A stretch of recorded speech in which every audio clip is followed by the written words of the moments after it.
Les lilas que l'on voit dans les jardins habituellement sont une déclinaison d'une seule espèce. Il n'y a que la fleur qui change. Fleur simple, fleur double, blanche, rose, etc.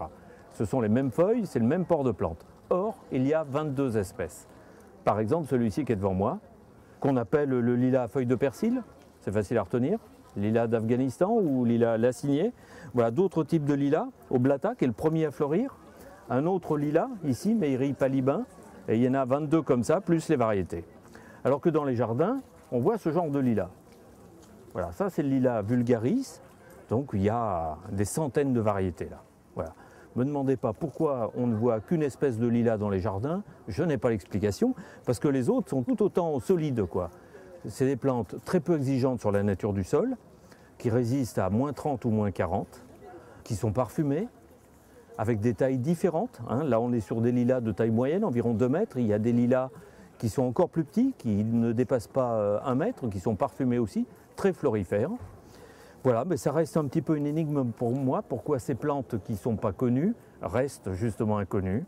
Les gens partent du principe que si elle n'est pas connue, elle doit être très fragile, ce qui est complètement faux. C'est un espèce de cercle vicieux. Elle n'est pas connue, donc on ne l'achète pas, donc les pépiniéristes ne la cultivent pas, elle reste inconnue.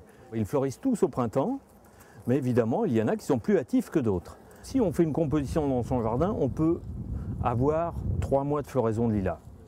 Le plus hâtif est derrière moi, c'est Oblata, qui est blanc, simple, d'une taille modeste, on va dire, mais qui monte quand même à 2-3 mètres. Et puis on a des hybrides canadiens qui s'appellent Preston, qui fleurissent beaucoup plus tard, c'est-à-dire fin mai. On a enfin Reticulata, qui est le plus grand des lilas, qui monte à 6 mètres de hauteur, qui fleurit pratiquement début juin. Voilà. Donc on peut avoir des fleurs de lilas de fin mars à mi-juin.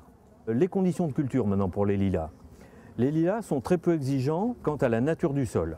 Au niveau de la rusticité, c'est-à-dire de la résistance au froid, il faut savoir qu'ils sont presque tous originaires des coteaux de l'Himalaya, entre 1000 et 2000 mètres d'altitude, donc ça résiste à moins 40. Il y en a plein les rues à Moscou, en Pologne, au Canada, etc.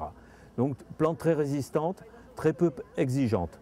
Par contre, emplacement ensoleillé, c'est quand même une condition primordiale pour avoir une belle floraison. C'est une plante de plein soleil.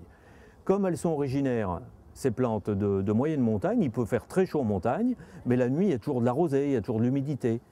Donc ici, ça peut aller dans des climats chauds en Europe, mais à condition d'arroser un peu l'été si on est dans le sud de la France, où de toute façon, ils nous montrent très rapidement qu'ils ont soif en montrant leurs feuilles qui pendouillent, ils ont un air très triste là. Certains disent qu'un lilas, ça se taille en faisant des bouquets, ce qui veut bien dire que ça n'a pas besoin de taille.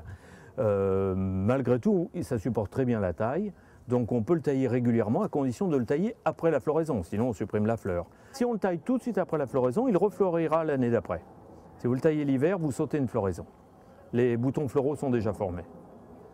Et si jamais on hérite d'un jardin avec de vieux lilas, on peut faire une taille de rajeunissement.